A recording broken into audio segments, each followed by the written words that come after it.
Supremo intervém e barra a decisão de Eduardo Cunha sobre as regras do impeachment. Deputados pedem no Conselho de Ética a cassação do presidente da Câmara. Alunos estudam mais de 11 horas por dia para prestar prova do Enem. Terrorista atropela e esfaqueia 3 vítimas em Jerusalém. Ladrões levam as rodas e deixam o carro suspenso na vaga. Na série especial, o perigo das varizes para a saúde das pernas. Só nos primeiros 6 meses deste ano, mais de 24 mil pacientes foram afastados do trabalho por conta de varizes.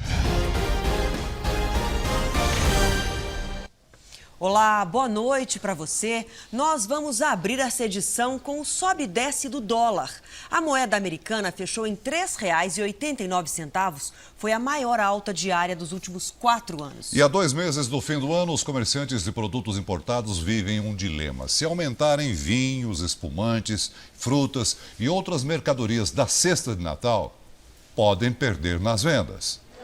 O consumidor já sabe, vai encarar uma ceia de Natal bem mais cara. Para o Natal, eu acredito que dê uns 10, 20% a mais, né? A alta dos preços vai ser em média de 30% em comparação ao ano passado. Mas os comerciantes também sabem que se repassarem o aumento para os produtos, podem perder as vendas. Então o jeito vai ser mesmo reduzir a margem de lucro. Aqui as bebidas ficaram 10% mais caras. A gerente disse que os estoques vão servir para equilibrar as novas compras. A gente prefere ganhar menos e fazer um preço que não assuste. Frutas cristalizadas e amêndoas não escapam da alta. As nozes, por exemplo, que no Natal passado foram vendidas por R$ 18,00 o quilo, estão agora a R$ 27,00. É lógico que ninguém quer levar prejuízo, mas também não vamos descarregar em cima do consumidor todo esse aumento. E o bacalhau, esse não tem jeito. Toda semana vem um aumentozinho e a gente tem que ir engolindo esse aumento, né? Para não correr risco de pagar ainda mais caro, Andréa antecipou as compras. Eu vim para cá para comprar especialmente azeite, bacalhau e fruta seca. Já para o Natal a gente já começa a dar uma olhadinha, já vai comprando, estocando. São coisas que não podem faltar mesmo. Faltam 11 dias para o Enem. O exame significa tudo ou nada para milhões de jovens que querem entrar na faculdade. Durante essa semana, vamos acompanhar a rotina de estudantes nessa reta final cheia de tensão para as provas.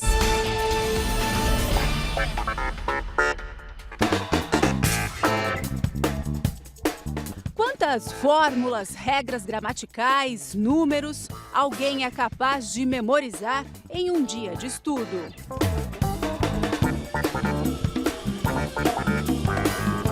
Estamos a 11 dias do exame de educação mais importante do país. Na reta final, acompanhamos a rotina de 2 jovens mais que dedicados. Professora, como que funciona a Bolsa Família? O Vitor quer cursar Química. E a Jade, o objetivo dela é o curso mais disputado do Brasil, Medicina. Os dois fazem parte do universo de 7.700.000 candidatos ao Enem deste ano. Mas para chegar lá, eles encaram uma verdadeira maratona todos os dias.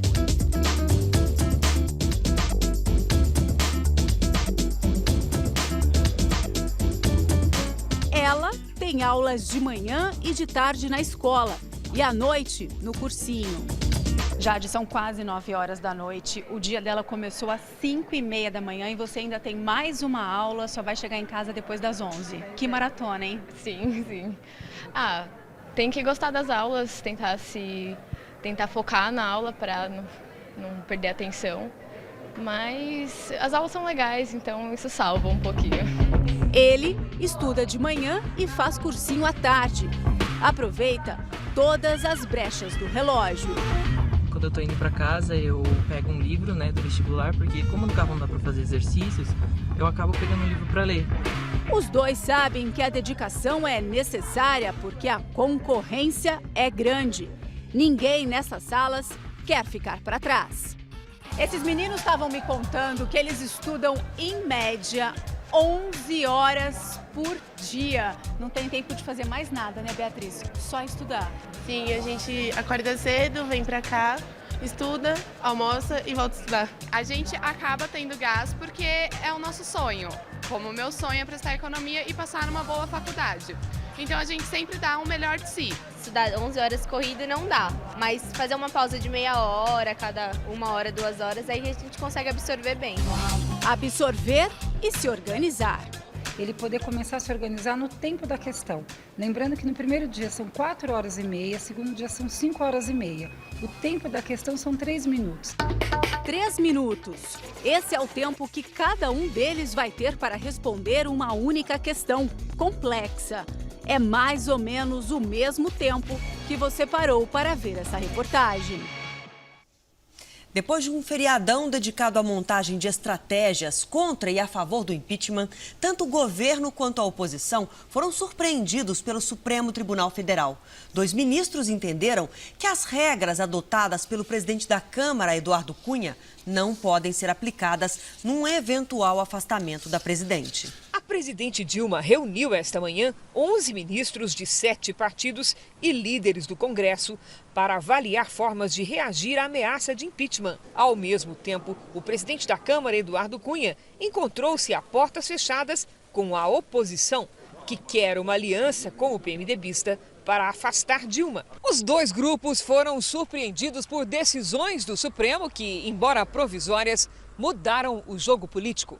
Para 2 ministros do Supremo, o plenário da Câmara não tem a palavra na hora de decidir se o processo de impeachment deve ou não ser aberto.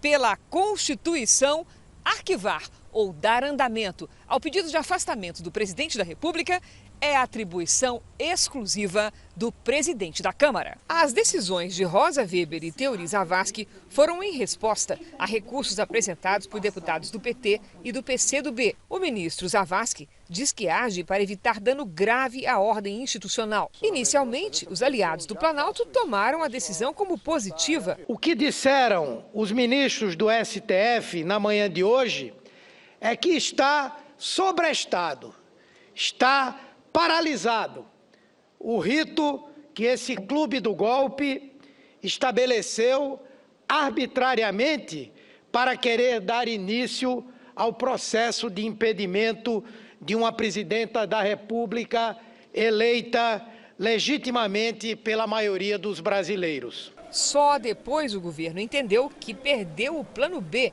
isto é, a chance de ganhar a questão no voto no plenário. Agora ficou tudo nas mãos de um adversário, Eduardo Cunha, rompido com o governo e acuado por graves acusações de corrupção. Só tem essa maneira de eu tomar decisão, absolutamente técnica, respaldada na Constituição, no regimento interno da Casa e nas leis vigentes. Não há qualquer outra possibilidade que não seja essa. A oposição promete reformular até sexta o pedido de impeachment contra Dilma para ampliá-lo. Sustenta que a maquiagem nas contas do governo continuou em 2015. Com a decisão do Tribunal de Contas da União, através do Ministério Público do Tribunal de Contas, de que as pedaladas adentraram em 2015, a razão da negativa do deferimento por parte do presidente Eduardo Cunha cai. O governo da presidenta Dilma quer paz política, ele quer estabilidade política. O mais importante é que as nossas divergências não paralisem o país. Depois do dia tenso em Brasília, a presidente Dilma veio a São Paulo para participar da abertura do Congresso da CUT. O repórter Fábio Menegatti tem as informações. Boa noite, Fábio. Boa noite, Celso. Boa noite a todos. A presidente Dilma ainda está fazendo o seu discurso. Ela fala por aproximadamente 15 a 20 minutos. Dilma chegou acompanhada dos ex-presidentes Lula e também de José Mujica, do Uruguai. Tanto Dilma quanto Lula foram ovacionados. Neste momento, a presidente ainda permanece no seu discurso. Dilma já falou sobre a crise política. Disse que as manobras da oposição são sim classificadas como golpe e que ainda usam a tática do quanto pior, melhor. A presidente ainda falou sobre os esforços do governo para a contenção de gastos e para a manutenção dos empregos. De São Paulo, Fábio Menegatti. Obrigada, Fábio. Seguimos com uma notícia de Brasília. Acusado de ter contas na Suíça, o presidente da Câmara pode agora enfrentar um processo de cassação do mandato. O pedido de um grupo de deputados chegou hoje ao Conselho de Ética.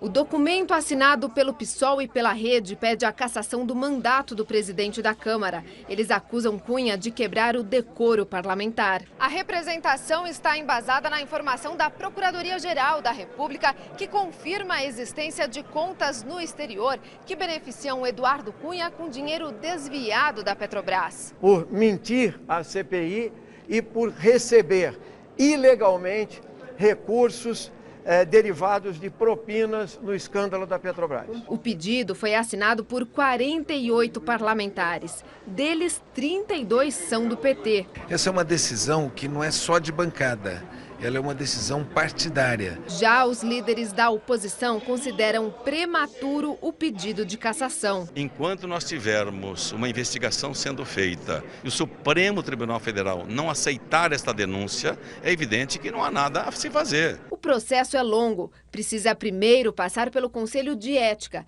Para chegar ao plenário seriam mais de 90 dias. E o resultado pode ficar para o ano que vem, já que o Congresso deve entrar em recesso no fim do ano. Cunha ouviu críticas no plenário. Já havíamos defendido o afastamento do presidente. O presidente não respondeu na hora, mas depois procurou desqualificar a denúncia. Esse é um jogo político, que estão fazendo, que venha. Eu tenho absolutamente tranquilidade, farei a defesa que tiver que fazer, pode ficar absolutamente tranquilo. Veja a seguir, estudo diz que o verão vai ser 4 graus mais quente em 3 estados brasileiros. E ainda hoje, na nossa série especial, quando as varizes se tornam um problema e os tratamentos para a doença.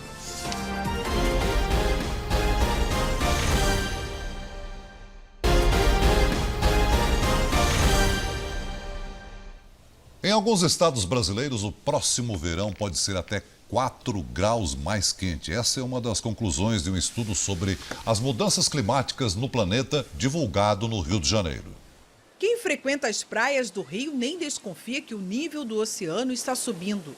Especialistas prevêem alta de até 14 centímetros nos próximos 15 anos. A temperatura também está mais alta. O verão de 2015 deve ser um dos mais quentes dos últimos anos.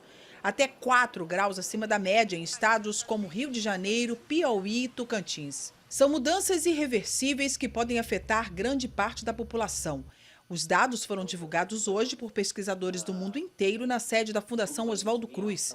O Rio é a primeira cidade da América Latina a integrar a rede internacional de pesquisas sobre mudanças climáticas urbanas. O desafio é utilizar conhecimentos científicos para auxiliar no planejamento urbano. Os técnicos da Fiocruz também vão treinar pessoas de toda a América Latina para lidar com situações de risco. Eles conseguem planejar cidades que sejam menos vulneráveis aos riscos, aos perigos da mudança do clima.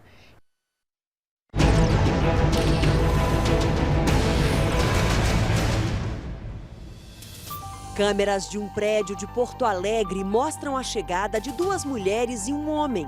Repare que eles entram sem se identificar. Na recepção, procuram ficar de cabeça baixa. Vão para o elevador de serviço e, com a ajuda da porteira, conseguem subir. Depois de quase 1 hora, o trio desce, levando mais de R$400 mil em joias, além de dinheiro. Um dia depois do crime, o mesmo grupo agiu em um outro prédio. E se você tiver alguma informação dos criminosos, ligue para a polícia no 190. Veja a seguir, em São Paulo, ladrões têm um novo objeto de desejo: as rodas dos carros. E na nossa série especial, os tratamentos e cirurgias para as varizes, a doença que afeta 3 em cada 10 mulheres.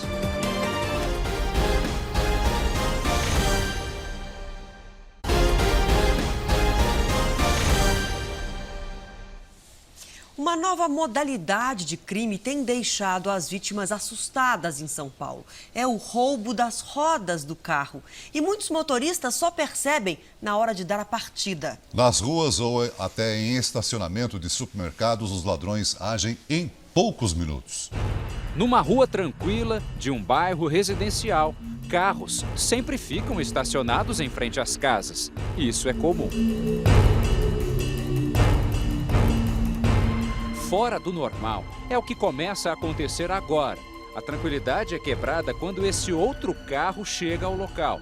De dentro dele sai um assaltante que se abaixa ao lado do veículo e começa a desparafusar as rodas. Primeiro a de trás, depois a da frente. Em seguida, volta para o carro dele e pega uma ferramenta, um macaco.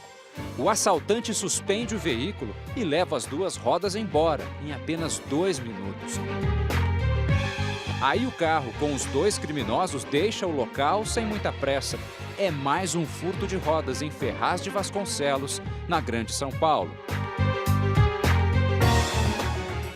Cenas assim aconteceram várias vezes na cidade. Essa servidora pública estava no trabalho quando soube que era mais uma vítima. Vieram até a minha sala, no meu serviço, e me avisaram que meu carro estava no estacionamento sem as rodas.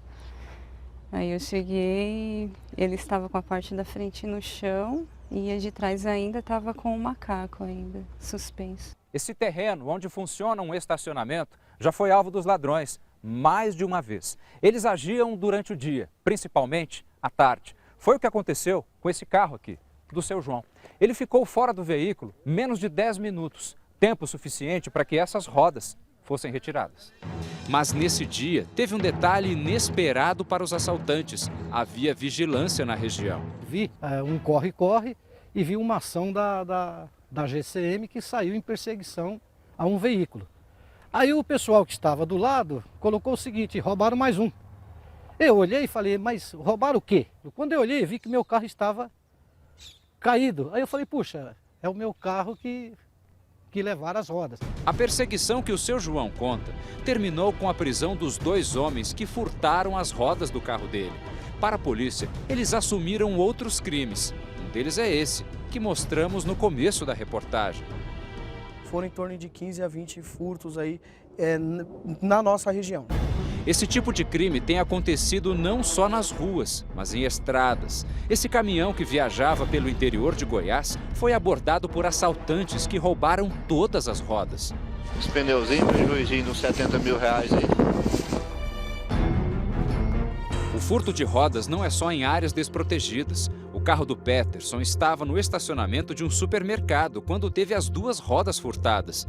Para ele, restou prejuízo. Num país onde o salário mínimo é de por volta de R$700, você ter que de uma vez só gastar R$1.280, a lei é clara, oneroso ou gratuito.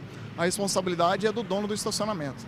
Nem o cemitério em São Paulo é seguro diante da ação desses ladrões. Eu passo assim, ó. Então já está erguido lá, As rodas que esses assaltantes procuram são desse tipo, as chamadas esportivas. Um jogo pode custar entre R$1.000 e R$20.000. Por isso são tão cobiçadas, ainda mais quando se tem compradores. O que eles não se passaram no momento da prisão é que eles vendiam essas rodas aí, o par, em torno de R$700 a R$800, ou seja, a metade do preço do que é comercializado no mercado formal. Nossa produção comprovou que existem lojas em São Paulo que negociam rodas sem questionar a procedência. Estou falando até os R$1.000 pagando conjunto. Não é difícil fechar um negócio por aqui. Parece muita gente oferecendo roda para vender. Parece fácil. Assim, quadrilhas continuam em ação. Afinal, o lucro pode vir em poucos minutos.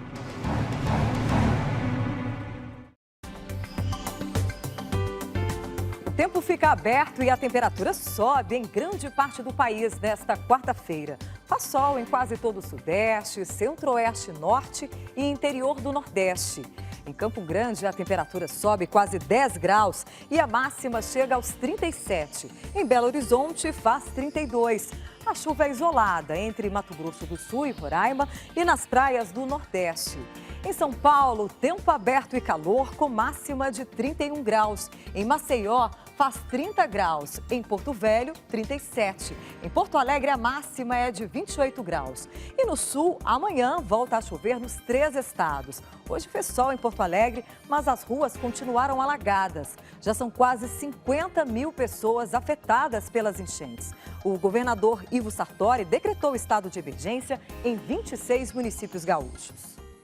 Os pré-candidatos à presidência dos Estados Unidos pelo Partido Democrata participam nesse momento do primeiro debate. Vamos até Nova York conversar com a correspondente Heloísa Vilela, que tem as informações ao vivo pra gente. Boa noite, Heloísa. Boa noite. São 4 homens e uma mulher. A ex-primeira-dama Hillary Clinton. Ela é a favorita, mas foi surpreendida recentemente pelo crescimento da candidatura de Bernie Sanders. Vereador por Vermont, Sanders é o único socialista filiado ao Partido Democrata. A disputa hoje é entre ele, que precisa se tornar conhecido, e Hillary, popular e boa de debate. Ele abriu falando da concentração de renda, da corrupção na política. Ela prometeu criar empregos e cuidar do meio ambiente. O desafio é mostrar que eles são diferentes. De Nova York, Heloísa Vilela. Obrigada, Heloísa. No dia de fúria convocado por palestinos, terroristas matam 3 israelenses e ferem mais de 20 em atentados. Em Jerusalém, um terrorista atropela 3 pedestres num ponto de ônibus. Ele sai do carro e começa a esfaquear as vítimas. O terrorista é baleado por um agente de segurança. Mesmo assim, ele ainda se levanta e tenta reagir. Mas é dominado por militares que chegam em seguida. Um rabino de 60 anos morreu no atentado. Ainda em Jerusalém, 2 jovens entraram no ônibus armados com uma faca e um revólver e mataram 2 pessoas. Perto de Tel Aviv, mais inocentes esfaqueados. Eu ando com esse spray de pimenta aqui no meu cinto, para caso aconteça qualquer coisa eu tenho como me defender. Com o aumento do número de ataques, o governo israelense deverá impor medidas ainda mais drásticas para tentar conter a violência que se espalha por todo o país, principalmente aqui em Jerusalém, o maior foco dos atentados. Entre elas, a presença ostensiva de policiais por toda a cidade, além de postos de controle nos bairros árabes. O avião da Malaysia Airlines, que caiu no ano passado na Ucrânia, foi abatido por um míssil russo. Investigadores holandeses reconstruíram a fuselagem do Boeing 777 e afirmaram que um míssil lançado de uma área controlada por rebeldes atingiu a cabine do piloto. Autoridades questionaram a Ucrânia por não ter fechado o espaço aéreo. O voo MH17 saiu da Malásia em direção à Holanda. As 298 pessoas a bordo morreram.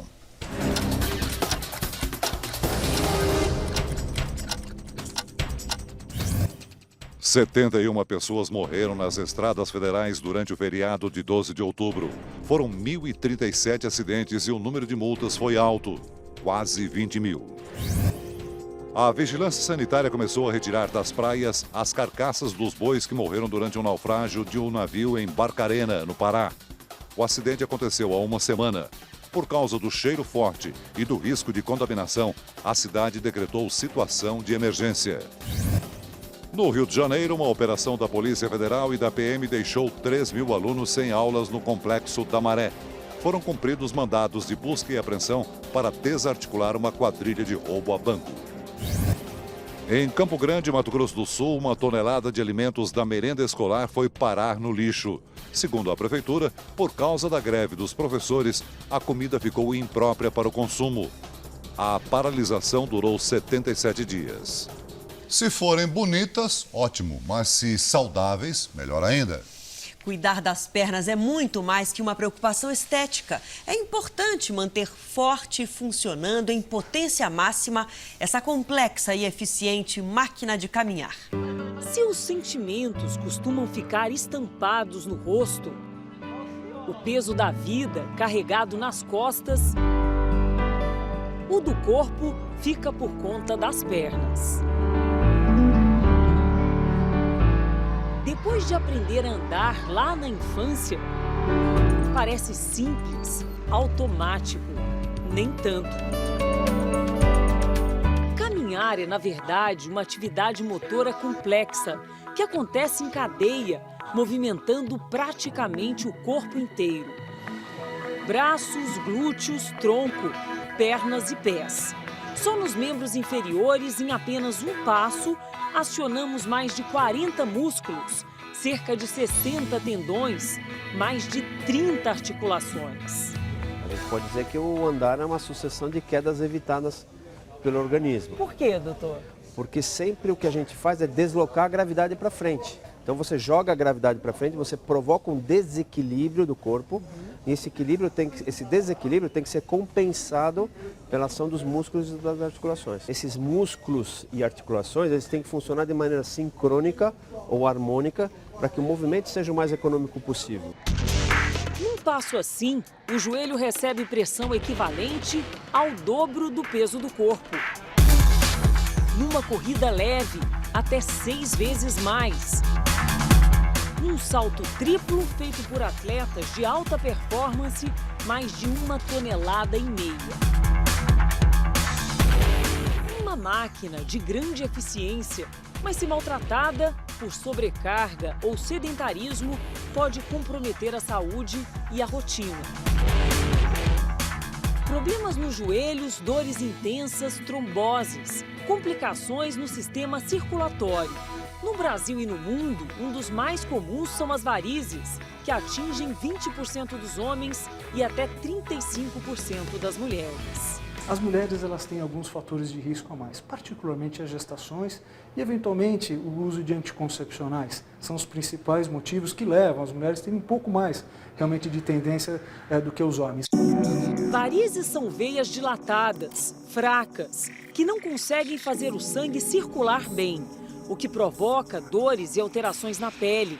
É uma doença crônica e evolutiva e, como tantas outras, mais fácil se tratada logo no início. Quanto mais cedo você começa a ficar atento a um problema, melhor. Então, o que nós recomendamos? A pessoa já tem uma tendência, ou eventualmente mesmo sem ter essa tendência de ter problemas venosos, pratique uma atividade física, não precisa ser nada muito atlético, a regularidade é muito mais importante do que a intensidade. Dona Maria descobriu a doença da pior maneira possível. 6 anos atrás, fez um machucado que não cicatrizava. Foi uma batida de leve, mas mesmo assim rasgou porque a pele é muito fina. Aí começou daqui de cima. E daí foi abrindo. Demorou a acertar o diagnóstico, passou por vários médicos. Então eu usei milhões de remédios, né? Eu tomei 32 bezetacil, você acredita? Hoje, ela está no estágio mais avançado da doença, as úlceras varicosas, quando feridas se espalham pelas pernas. Por conta do problema, há mais de 1 ano, ela teve que se afastar do trabalho. Mudou a rotina. Não é de hoje que, confinada dentro de casa, sente rondar a tristeza, o desânimo, a depressão. Tem dia que eu choro demais, eu saio da cama. Ontem a madrugada inteira eu ia para a cama e voltava para a sala, ia para a cama, porque não parava de doer. Além das feridas que as faixas escondem, em qualquer posição das pernas, Dona Maria sofre com dores profundas e constantes. Eu me sinto inútil, sabe? Gemer dentro de casa e às vezes ontem mesmo segurei nas paredes para ir até a cozinha fazer uma coisa, fazer outra. Tanto incômodo que não consegue mais apoiar o pé direito no chão, o que causou uma deformidade no calcanhar. Só com a ponta, só piso mesmo com a frente assim, ó. Por conta das dores intensas na perna, Dona Maria tem tido dificuldade de executar tarefas simples do dia a dia, o que tem causado muitos transtornos. Para ela hoje, uma das mais complicadas é essa daqui, ó. Estender as roupas no varal. O alívio para muitos pacientes, como Dona Maria, vem desse ambulatório de São Paulo. Em cada consulta, os médicos avaliam as queixas e as possibilidades de tratamentos, como a chamada esclerose das veias, feita com agulhas finas no local mais atingido pelas varizes. A veia que está sendo tirada é uma veia doente. Ela não serve para mais nada, a não ser para atrapalhar as veias que estão funcionando normalmente. A gente espera que ela seque. Ela vai ser absorvida pelo organismo depois de algum tempo. O sangue deve fluir sempre do pé em direção ao coração. essas veias que estão doentes, eles acabam devolvendo esse sangue para a parte mais inferior da perna e sobrecarregando as veias normais. Dona Lúcia foi vítima da genética. Começou a ter varizes na primeira gestação. Já tentou de tudo para se ver livre do problema. Aí o fator genético pesando, né, Dona Lúcia? Na primeira gestação já começou a sentir os efeitos. Na terceira gestação já sentia muita dor, fez a primeira cirurgia. 10 anos depois passou por outra cirurgia, ainda tem os vasos e algumas veias na perna. E a filha dela também já está começando a ter o mesmo problema. Portanto, vão ser muitas picadas ainda na perna da Dona Lúcia. Livro não fica no canal, né? Acho que não. No ambulatório desse outro hospital de São Paulo, a Santa Casa, são mais de 100 pacientes por dia com problemas parecidos. Os primeiros sintomas, quase sempre, são tratados como um problema banal, simples demais, mas longe disso, de acordo com a Previdência Social, só nos primeiros 6 meses deste ano, mais de 24 mil pacientes foram afastados do trabalho por conta de varizes nos membros inferiores. Só no ano passado, foram mais de 50 mil trabalhadores como Eliene, que agora tentam pelo SUS um procedimento que promete resolver, ou pelo menos minimizar o problema. Muito tempo em pé no trabalho. Há 4 anos começaram a surgir as primeiras varizes, que foram ficando escuras. Por várias vezes, as dores afastaram Eliene do emprego que tinha como auxiliar de limpeza. Isso incomoda bastante. Eu já pensei em parar de trabalhar, mas com fé em Deus não. Depois de 1 ano de espera, Eliene conseguiu uma vaga para fazer a termoablação. Um procedimento mais simples que a cirurgia tradicional. A grande maioria dos pacientes que chegam com as varizes, eles têm indicação de uma intervenção. Então, praticamente 80% a 90% tem indicação. Nesse momento, a equipe médica já se prepara para começar o procedimento. A paciente já foi anestesiada, está sendo o tempo todo monitorada. Normalmente, a termoablação ela dura entre 30 a 40 minutos. Mas depois disso, a Eliene também vai passar pelo procedimento convencional para a retirada de algumas veias que não estão funcionando bem. Na termoablação, um catéter é introduzido nas veias doentes, liberando calor e queimando as varizes. Um aparelho de ultrassom ajuda os médicos a guiar o catéter com precisão. Um procedimento simples e de recuperação mais rápida. Tecnicamente, a cirurgia dela foi um sucesso até aqui. Porém, o pós-operatório é uma outra etapa, depende muito da sensibilidade dela, a dor e de como o organismo vai reagir a esse processo todo. Ela vai ter uma vida normal e o que ela deve evitar são os fatores de risco que podem contribuir para o aparecimento das varizes, como, por exemplo, obesidade, deve ser encorajada a fazer uma atividade física. É recomendação médica. Se escorregar na prevenção, recorra ao tratamento precoce para estar sempre de bem com elas e, assim, garantir o suporte necessário para seguir firme no trabalho, carregar a rotina sem sofrimento ou simplesmente bater perna por aí. O Jornal da Record de hoje termina aqui. Para rever as reportagens dessa edição, acesse R7 Play. Uma ótima noite para você. Fique agora com a Fazenda e a gente te espera amanhã aqui no JR. Até lá. Boa noite, até amanhã.